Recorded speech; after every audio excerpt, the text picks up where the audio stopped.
Welcome back again to React Native Radio Podcast. Brought to you by Quantum Physics, the original lazy loading functions. Episode 208, What's New in React Native 0.65.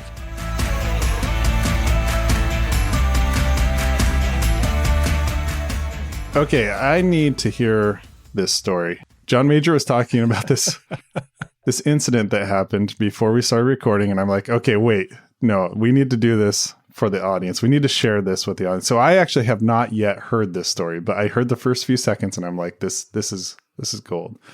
So it's a really good story. Yes, John Major. Public embarrassment. We're going to embarrass you in front of 5,000 people. I love it. You bought a truck, right? Yes. Yep. Did you buy the right truck, John Major? I did not. Let's hear this story. I did not. So, I'll try to keep it short. But I went to the dealership and I bought a truck. And about a month later, I figured out, oh, it's the wrong truck. I was laying in bed about midnight and it was just pouring rain out. Carrie, my wife, she looked over to me and she's like, hey, something about the max towing package. And then I kind of remember now thinking about, oh, on the sticker, there was the towing package, but I don't know if it was the max towing package. So I rushed down at midnight in the rain. At midnight, pouring rain.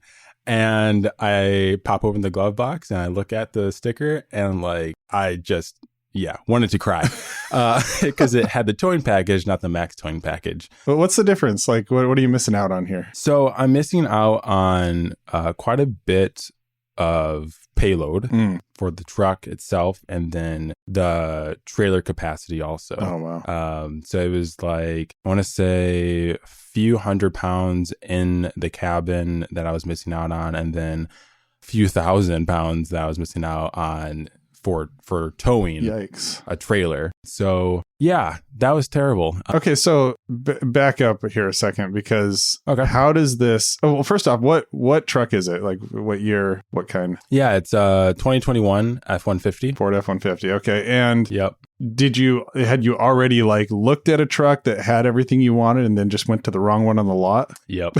Oh, no. That was like exactly it. Exactly it. Oh, no. Yeah. It's a beautiful truck. I love the color. It's like this gray color, like not gray. It's got a little, does it have a little blue in it? It's called metallic. Okay. Yeah. But it's technically green.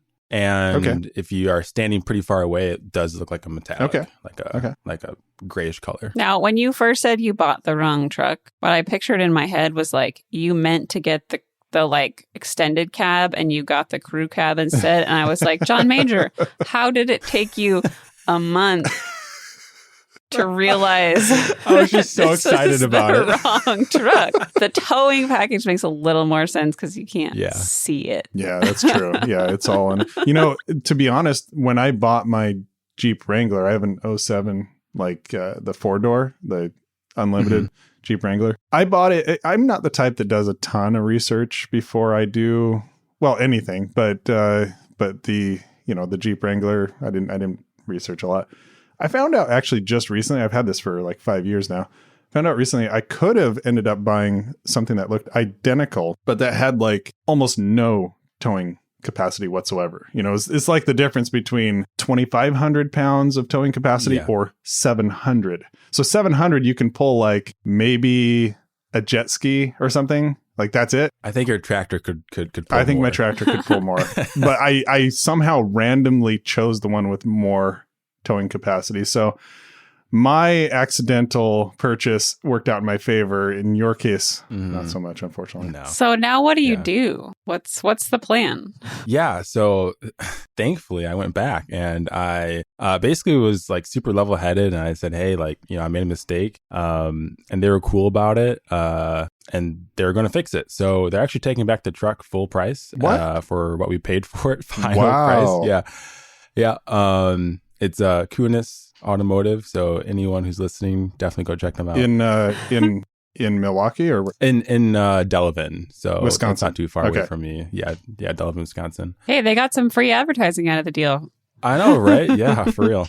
So they're taking the truck back, and most likely I'm building a F-250. And it's actually pretty much the same price. It's kind of crazy how you can go from a F-150 to a F-250, a lot more towing, a lot more power, and it's basically the same price. everybody wants an F-150, so That's probably probably the price. My dad has one. Well, and they're so strapped for used cars right now that they're probably like, hey, this is actually probably a good deal for us because now we get a barely used. Mm-hmm. So let me say welcome to Automotive Radio to all of our listeners.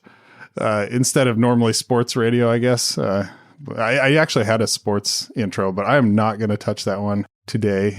We talk about a broad variety of topics. I know. Go Bucks. Go Bucks, right? Olympics are starting today, but let's move along. Let's go through. I'm Jamon Holmgren. I am your friendly host, your friendly CTO from Infinite Red. Friendly most of the time, especially after I've had my coffee. React Native Core, maintainer of MobX State Tree, Data 4, and sometimes I tow things with my Jeep Wrangler. I'm joined by my extravagant co-host. Extravagant, obviously, because he bought a F-250, John Major. John Major lives in Janesville, Wisconsin, is a senior software engineer here at Infinite Red, editor-in-chief of the React Native newsletter, and big Conus Ford fan now, I guess. Right? Yeah. How you doing, John Major? I'm doing pretty good. A lot better now. Yeah, sounds like it. Robin is a senior software engineer located in Portland, Oregon. Also works at Infinite Red. How are you doing, Robin? I'm doing pretty good. I did not just purchase An F-250. Incorrect truck. So I'm doing good on that front. What do you drive, Robin? We have two cars. We have a Tesla Model Y, and we also have a Subaru Outback. Yeah. You really couldn't get more Portland than that, right? It's true. and they're both white. They're both white. Okay. Yeah. Yeah. Nice. Honestly, my Jeep Wrangler kind of stands out when I drive down there. But I live out in the country, so. Mm-hmm. Yeah, you need the 4-wheel drive. Yeah, once in a while. Lifted experience. Not really, to be honest. It's mostly Going a muddy. kid hauler, but. Let's talk about our sponsor really quick. Infinite Red is a premier React Native design development agency. I'm going to cut this short because we've already spent way too much time on our intro. Hit us up, infinite.red/React Native if you need help with your next project. And don't forget to mention that you heard about us through the React Native Radio podcast. Let's just jump into our topic. React Native 0.65 is landing soon. It probably will have already landed by the time this airs. So we're trying to get ahead of the curve a little bit and try to get some content out there about it. So, people will be wondering what's 65 all about. So we did the work for our audience going through the release notes. John Major, you counted up. How many changes did you count up in the like preliminary changelog? Yeah, there's a lot. There was about 298-ish. Wow. Almost 300 changes. Yeah. So we read through the diff, so you don't have to. Exactly. We want a pat on the back for that. Even though there'll be a nice blog post from React Native doing exactly the same thing, we would like kudos. It was different, though. It was different reading through that. Like there were a lot of things that they probably wouldn't mention in the changelog. That if you ever want to learn more about React Native and React Native internals, try reading through a changelog diff sometime. Yeah, it's pretty interesting. The amount of stuff we had to look up, like I've never heard of that in my life, was significant. Yes. So let's just dive into it. We have a lot. We're not going to go through all 298 or whatever of them, but we did hit some of the highlights here. So first off, they're upgrading to Hermes 0.8. So from what we understand, there's a new garbage collector. Can someone explain what a garbage collector is? Well, Jamon, every week someone comes to your house and takes away the stuff that you have thrown away. See, Yep, Tuesday. Facebook is, kind of getting into all parts of our lives here. Privacy. Right. So garbage collector is where, let's say that you define a new object or something. Like you just, const my object equals, and then you put the curlies and you put your properties in and everything. And when you're done with it, it needs to free up that memory wherever that was in your RAM. So the garbage collector then goes through, and there are different strategies for garbage collectors. So in this case, they came up with a new concurrent garbage collector. They call it Hades, I guess appropriately, using Hermes and Hades. It really reduces the garbage collector pause times, because actually a lot of garbage collectors will actually pause the app and then like sweep through all of your memory and then like mark stuff as ready to be overwritten, basically. A lot of times you can't tell, like those little pauses, you just can't tell that they're happening. But in this case, in 64-bit devices, it's up to 30 times shorter, and 32-bit devices up to 14 times shorter, and it's concurrent. So Hermes is getting better, faster, more performant. They're doing a lot of really cool stuff. Harder, better, faster, stronger. P90X, or what was it? I was thinking of Kanye West. Yeah. Or Daft Punk. I don't know. Something like that. Yeah, I don't know. That is Hermes and Hades. Also, internationalization support, INTL, actually, on Android. So they're expanding its capabilities as well. SMI pointer compression. What it essentially does is reduce the amount of memory that Hermes is taking when it's kind of like it's compressing some of the information that's being stored by the engine. So using less memory, and they said up to 30% compression. So that's another benefit there. Another performance fix in Hermes 0.8, performance drop using clone deep of Lodash. So Lodash is now going to be, when you're doing like a deep clone, it's going to be more performant. And a lot of people use Lodash. Do you use Lodash? I haven't used it actually in a while. Yeah, okay. We've started using Lodash instead of Ramda. Yeah. We just introduced Lodash to our client that we're working with right now. It's a super popular library. It's just like an extension of JavaScript at this point. It really is. Like it's JavaScript's standard library. Okay, so beyond Hermes, so that's a good one. If you're using Hermes, you're going to get a lot of benefits from Hermes 0.8. And actually, I think 0.8.1 is out, and maybe even 0.2 is coming out as well. It may be 0.8.1 that actually lands in React Native 65. We're not sure yet because it hasn't happened. It's not finalized, yeah. Another thing, in your pod file, they actually replaced Flipper post install with React Native post install hook. So you don't have to go in there and like enable and disable Flipper post install when you have Flipper installed or not. And React Native post install will automatically detect if Flipper is installed. So little developer experience improvement. Exactly. Yeah, that's kind of nice. There's some like there's a lot of like small things, like very small things, standardizing APIs, root tag context. So the root tag is, it kind of like gives you a reference to the root. They call it a surface. Anyway, we'll link to the documentation in the show notes, but it used to be... Documentation actually says that you probably won't need to know what this is. If like most people using React Native won't need to care about it, but... I think it comes more into play if you are mounting multiple React Native instances in your app. Like a brownfield app, yeah. But I feel like once you set it, you just forget about it. Yeah. And so unstable root tag context is now becoming root tag context. They're basically just, it's becoming more mature, more stable. It's coming. And then text now takes on press in and on press out. Did text already had on press, right? Yeah, text already had on press.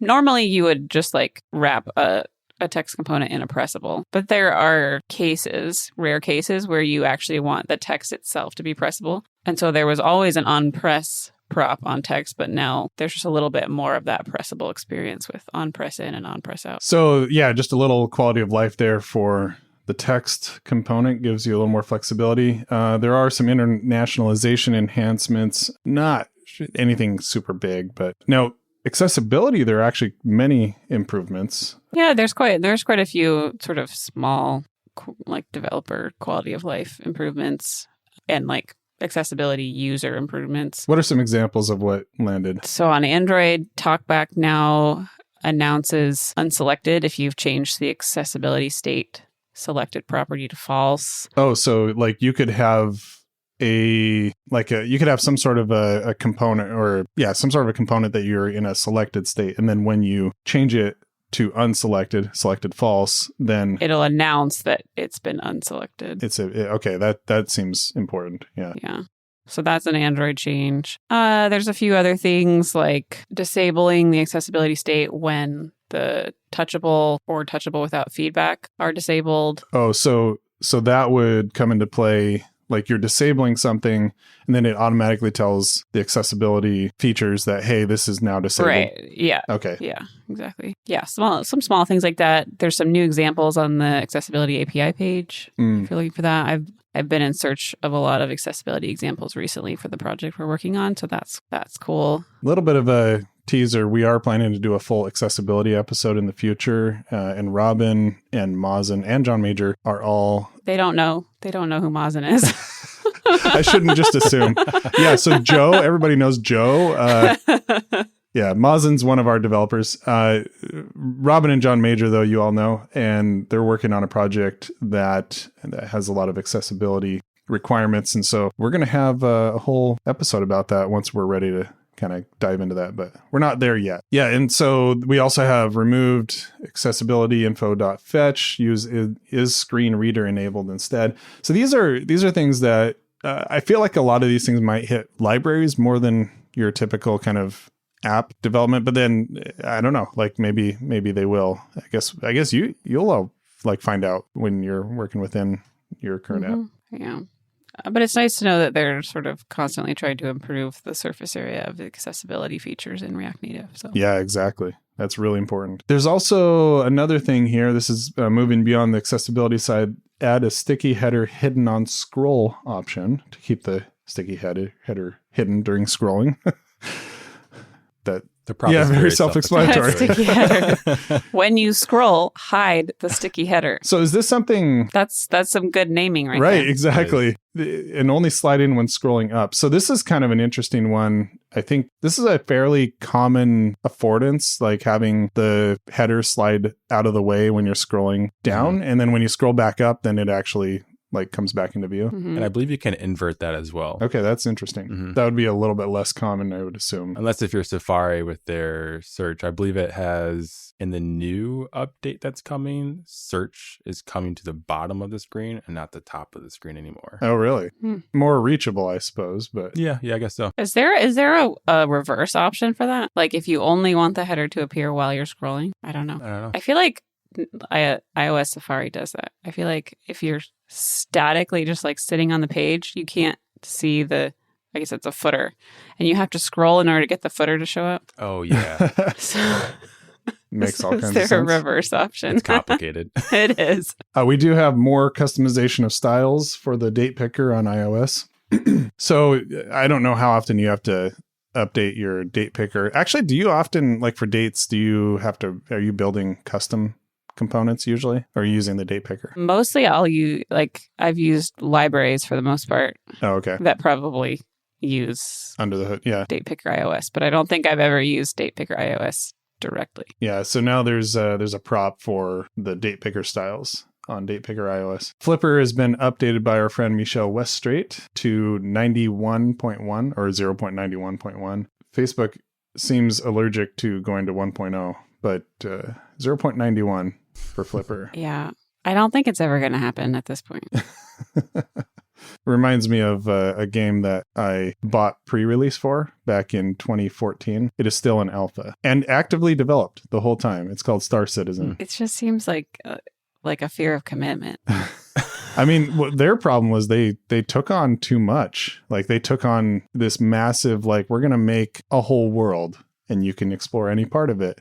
Or sorry, not a world, a universe. And by the way, we have all these ships and I don't know. There's still an alpha. I literally bought on Kickstarter pre-access in 2014. So that sounds like No Man's Sky. Yeah. Except for No Man's Sky somehow has actually delivered somewhat. You can play Star Citizen, but it took them a while. Yeah. So anyway, 0.91. I don't really know what the difference. I guess there's iOS build support for i386. Use Flipper will no longer need custom overrides to build with Xcode 12.5. There's some Xcode 12.5 fixes for sure in here. There's also remove data as a prop for virtualized section lists. So you really shouldn't be passing data in anyway. It should just be, you pass in sections. Right. Each section has data, but yeah, the list as a whole shouldn't have data. Yeah, that makes sense. And I don't know, I don't think maybe people are using data, but That's not what virtualized section list is for. By the way, if you're not familiar with virtualized list, it is basically the underlying functionality underneath flat list. And the virtualized part of it is kind of interesting because it allows you to basically, it like optimizes. So like as things scroll off the screen, it reuses those cells. Like if it scrolls off the top of the screen, it'll then pop the cell down to the bottom. This is how normal like table cells work in table views work in iOS. It saves memory. It allows them to kind of like keep the performance high without having to, like, let's say that you had a list with like 9,000 things in it. You don't want to be rendering 9,000 cells. And so it only render what's on the screen and a little above and a little below. So it's all smoke and mirrors. But that's what a virtualized list is. It's actually very helpful if you're in a situation where you need a lot more control over what's happening. I would recommend looking into virtualized list. It's not that hard. Also known as flat list and section list. Flat list and section list are based on it and they use it under the hood, but virtualized list gives you more control, basically. So I have had to use it before. Text input has a few changes. Our notes just say generic description. Oh, the description in the changelog was generic. Oh, it just generic. said refactor. Yeah. Okay, yeah. The code does look nicer. I noticed a comment that said this is a hack that has been removed now. So maybe it's not a hack anymore. Text input component has been refactored. Keyboard no longer inherits from native event emitter. So actually there's a lot of event emitter listener changes. Robin, you want to go through some of that? Yeah, there's a general movement away from things like remove event listener, remove subscription, and instead you return a callback from the subscription call. So if you're subscribing or like adding a listener, you return a callback and that's your removal rather than having to separately call remove. And so there's a bunch of different changes that sort of bring things up to date with that new pattern. Yeah, there were a lot of commits that had to do with that, which is nice. It's like it really standardizes the API in that area. Right. So in this case, keyboard no longer inherits from native event emitter. So that makes it so that it's no longer implementing remove all listeners, remove subscription, that kind of thing. App state, dev settings also have a similar change. And then like dimensions.add event listener now returns an event subscription, which allows you to, clean that up. There were some things like React context. When it's destroyed, they did a better job of cleaning up the listeners on those. They deprecated accessibility info.remove event listener. Basically, just a lot of event listener subscription API standardization cleanup. So that's cool. Yeah, not super exciting, but it's yet another kind of. It's good. It is we good. Want major releases to have not super exciting changes because although it's less fun, it means the library is really stable. Yes, exactly. And it's nice that you don't have to really think about it. It just happens in the background. Exactly. Well, and if you miss the release, if you don't think about it or don't upgrade right away, you're not like going to get super, super behind on really critical functionality and changes, which is good. It's really good for long-term stability. Yeah, totally. There's a logbox improvement. Won't collapse all stack frames if every frame will be collapsed. So just a little developer experience thing there. Logbox, of course, is the newest sort of error page screen that pops up when you have a problem. So there was some sort of an issue there they fixed. Removed remaining references to live reloading. We're doing all fast refresh now. Are you sad that live reloading is gone? No, I don't have any particular attachment to it. Fast refresh sounds way cooler. It does, yeah. Blazing fast refresh. There you go. Does it work okay? Like, I don't know. I've run into some issues before, but I've found that it works well for the most part. Like I tend to, by force of habit, just hit reload, like manual reload when I switch back to my simulator most of the time. Yeah. But for the most part, fast refresh seems to work great. I bet it would be more useful when you're just like styling stuff. Probably less so when you're trying to fix, like a store or something or event emitters and whatnot. Okay, makes sense. Also, definitely turn it off when you pull a new branch or install node modules. Yeah. You want a full refresh there. But it'll sit there just like fast refreshing every second as the files change. This one's kind of an interesting one. I think you've run into this, Robin. That error that pops up when you are, well, it just pops up on Android sometimes Setting a timer for a long period of time, i.e. multiple minutes, is a performance and correctness issue on Android, as it keeps the timer module awake and timers can only be called when the app is in the foreground. Yeah. I've been getting that warning randomly in my apps since I started doing React Native. And I'll be like, I'm not using a timer. Yeah. I'm not some implementing a timer, library. but it's usually some third-party library and you can't really do anything to fix it. So you end up just suppressing that particular yellow box error. Well, they removed it entirely in 65, so that's not going to be even a thing anymore. You won't have to worry about it. I mean, the justification they said is just that basically there wasn't really a way to suppress it, and sometimes you have to do this. So, yeah. But be aware of that it could be if you set really long timers. If you're actually setting a timer and you're setting it for a really long time, maybe think about not doing. Yeah, do something different. They fixed nested flat lists not firing on scroll drag end and on momentum methods. I feel like I know. So the aforementioned Mazen and I had actually worked on an issue with flat list, and I feel like maybe this was happening to us. We ended up finding a different solution, but this is a big one. Like nested flat lists, we do that all the time. Like our screens, I think there's scroll lists, I guess. They're not flat lists. They're scroll views, I should say. I mean, it's a bit of an anti-pattern, but like it seems like there's cases that come up pretty frequently where you need to do it. Like sometimes I'll have like horizontal scrolling within a vertical scrolling page, right, or like collapsible components within a parent scrollable, and then each subcomponent needs to scroll too. And it's something that you do occasionally, and so you need it to be able to work. So this says nested flat lists though. So maybe it's just referring to flat list instead of scroll view. Could be. And if that's the case, then that's probably less common. Nested flat list, that's an interesting one. I don't know if I've ever done that. I was thinking of nested scroll views when I first saw this. I mean, I have a nested section list or a section list with a flat list in it. Okay. But the flat list is horizontal. So. Oh, okay. That actually makes sense. Yeah. All right. Well, this would affect that. Mm-hmm. There's also another improvement, fixed first press not working after pull to refresh. So I don't know if I've ever run into this, but that could be. That was an iOS specific fix, by the way. Yeah. So that's iOS specific there. So nice fix there. Also builds on Xcode 12.5, obviously iOS only. And that includes running React Native projects with Xcode 12 in release on the iPhone simulator. So Xcode 12.5 is the latest version, and they made sure that it was working okay on that. And let's see, what else is there? Removed iOS 10 and tvOS 10 support. That is interesting. I don't think it's going to be, I don't know, maybe some people are going to have a problem with that, but that's... What are we on now? iOS 13? iOS 14. 14. Yeah.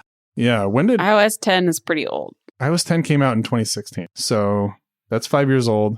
Yeah, it's probably time to get with it and move forward. I need to go check the iOS version on my mother-in-law's phone. Yeah. Make sure it's not iOS 10. Every time that my mother-in-law comes over, she hands me her phone because she knows I need to back it up and clear the cache, clear things, upgrade to the latest, and then we sit around visiting until it's done, which, could be a while. That's the only reason she comes to see you, Jamon. That's why family get-togethers. Yeah, it's fine. Actually, I was just over there last night, and they're wonderful people. Fix race condition on the initialization of React root views. That's basically all I saw as far as really kind of, I don't know, things that caught my eye. Like you said, Robin, like it's nice to see a bunch of release notes that aren't, big, exciting changes. All of a sudden we have a whole new component that we need to, swap out our old ones for. It would make for a way more interesting episode. It would. But in terms of actually using React Native, I'm glad that the releases are pretty boring. Yeah. Not boring in a bit, like, no offense. They're boring in a good way. Boring in a good way. It's getting better.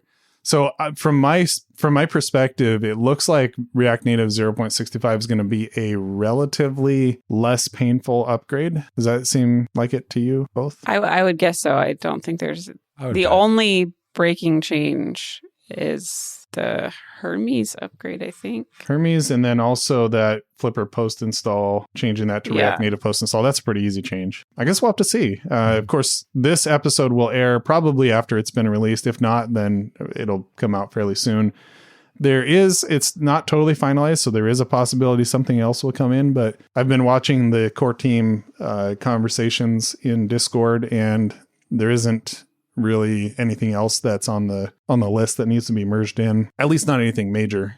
Sometimes they're bringing in like little fixes here and there, but it's pretty locked down, and then they just need to write up the release notes and get this version cut. But then hopefully this episode helps people kind of understand what's in that. We're going to be doing every release, major release, we're going to be, well, major, I guess, 0.65, that type of release. We're going to be doing an episode just about that release, just so you folks don't have to go and read 300 Unless commits. you want to. It's an educational experience, but Sure is. if you don't want to do it, we'll do it for you. John Major, is there anything new with the React Native newsletter? When was the last one that you sent out? The last one would have been this past Tuesday. Okay. Yeah. And anything cool in there? Or I guess people can just go check it out too, reactnativeradio.com. Or React Native. Or sorry. React Native. Newsletter. But yeah, definitely go check out that React one. Native Radio. That's just in my head. reactnativenewsletter.com. Yeah. So anything special in that episode? Episode. Edition. I can't talk today. I'm sorry. It's just, at least I didn't buy the wrong truck. That's all I can say. Oh, Ouch. that hurt. Ouch. Let me bring it up. I got it right here. So one thing that I found interesting was the first link in the newsletter, which is about code splitting in React Native applications. From my research, code splitting is a thing that is not done yet. So there is currently, I think it is in beta. It's not stable, but code splitting is coming. It's coming. Code splitting. Yes, I believe CallStack is working on it. Interesting. I think it's called Repack. Repack. Okay. Yes, Repack. That's it. That's interesting. I didn't think code splitting was a thing in React Native because, it's sort of just one bundle. And Hermes obviously does sort of on-demand loading and stuff like that. Right. But yeah. Yeah, so go check out the first link. I mean, check out all the links, but the first link talks about the code splitting. Right. That's very interesting. Better tooling would be really cool within some of the bundlers and stuff like that. Metro, for example, just doesn't have quite the I would love to do a Metro episode, to be honest, and really dive into that. Does anybody have a weird bug today? Actually, I'd like to talk about the aforementioned flat list bug that I was talking about, or that Mazen and I worked on. So we had this flat list, and we were trying to animate a button at the bottom to come up from the bottom of the screen when you were sitting still on the list. But then if you started scrolling down, it needed to duck out of the way, needed to animate down out of the way. And it was taking forever, and it would start going down really kind of choppily. Like it would, go down a little ways, and then sometimes it wouldn't go down at all. It was just a real problem. And so we were trying all kinds of things. But what we finally did was we just stripped everything out of the on-scroll event entirely, and then just logged on scroll. And we noticed that before we did that, we did it logged on scroll, and it was firing every 400 pixels or something. On scroll only firing in the first 400 pixels, which was way too late. We needed to know right away. When we stripped everything out, then it was firing like you expected, every 40 pixels. And then we're like, okay, so something in our code is causing on scroll to not fire as often. Well, it turns out we were tracking whether it was animating or not in a set state, which was re-rendering the component, which was interfering with the on scroll. And so changing that from a use state to a use ref, because we didn't really need to change anything. We just needed to track, is this currently animating or not? And so we put that into a ref and said, is animating .current equals true or .current equals false. And that allowed us then just making that one change smoothed out the on scroll. So that was kind of an interesting one. I think sort of the moral of the story, when you're running into issues like this, I like to just strip everything out and add stuff in slowly until you observe the issue pop back up again. And that's the approach that Mazen and I took. And it led us to the right solution from there. But yeah, that was kind of an interesting one. All right. So let's go ahead and wrap up today. Where can people find you, Robin, on Twitter? I'm at Robin_Hines. And John Major? At John Major C. And you can find me at Jamon Holmgren. You can find React Native Radio at React Native RDIO. You can find the newsletter at RN Newsletter. Is that right? React. For Twitter. Yeah, it's for Twitter. I think it's at RN Newsletter. We'll go Go with that. with that. If it's someone else, sorry. We are professionals here. Don't try this at home. Thanks, everybody, for joining me today. As always, thanks to our producer and editor, Todd Worth, our transcript and release coordinator, Jed Bartosky, our social media coordinator, Missy Warren, and our designer, Justin Husky. Thanks to our sponsor, Infinite Red. Check us out, infinite.red/React Native. Special thanks to all of you listening today for bearing with us through all of this and learning with us. Reminder, Infinite Red's hiring senior React Native engineers in the US and Canada. Go to careers.infinite.red, and we will see you all next time. Bye. Bye.